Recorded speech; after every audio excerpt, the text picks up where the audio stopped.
Right now we're evacuating a couple of subdivisions in the low-lying areas. We have the Doug Bell Road we're evacuating now. We're actually got several boats in there now pulling people out. They've already made a couple loads where they brought some people out. And then we've got people in another subdivision, one that flooded earlier in the week. It's actually higher underwater now than it was 3 days ago or 2 days ago. And now we're running in there to get those people out because they're actually calling saying, come get us. So the water's still rising. I can show you here behind me. I'm on Doug Bell Road. About an hour ago, I stuck a flag on the fence over there, and the water has probably come up another 3 inches since I put that flag out. So the water is rising quickly. We've got people coming out, talking about how the water's in their house this time and has never been in their house before. So we're at, I guess, record flood levels in Trinity County right now. And I think some people report 10 inches of rain this morning on top of the 10 to 12 inches we had the other day. And Sheriff, when we talk about that area that you're in, Doug Bell Road, about how many people live down there?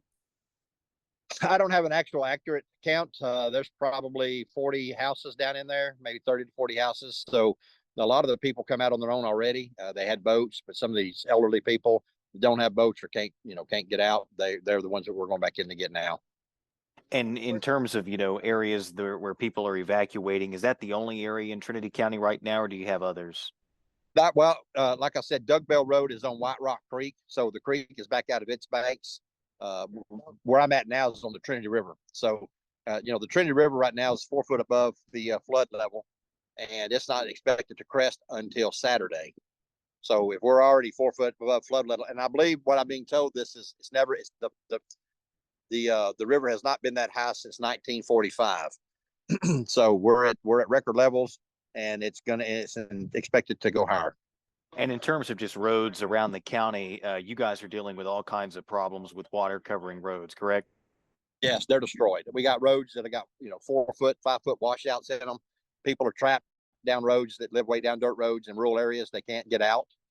Most of our schools in the county had to close again today. We have lots of trees going over. The ground is saturated with water, so these root systems are not being able to hold the trees up.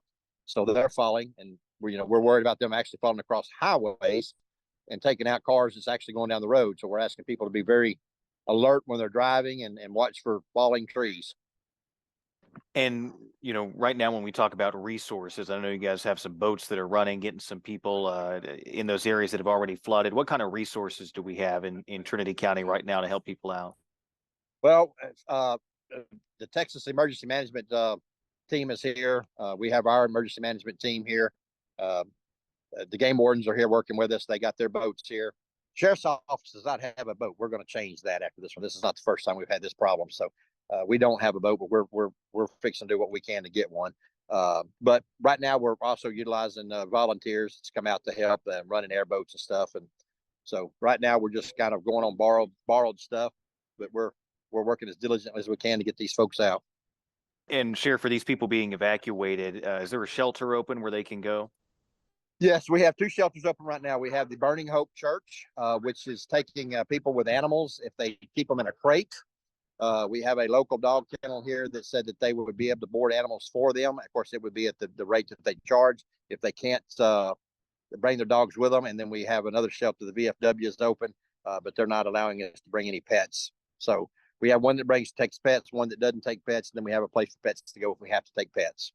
All right, Sheriff, last question. What's the message to people living there in Trinity County as the water continues to rise? Well,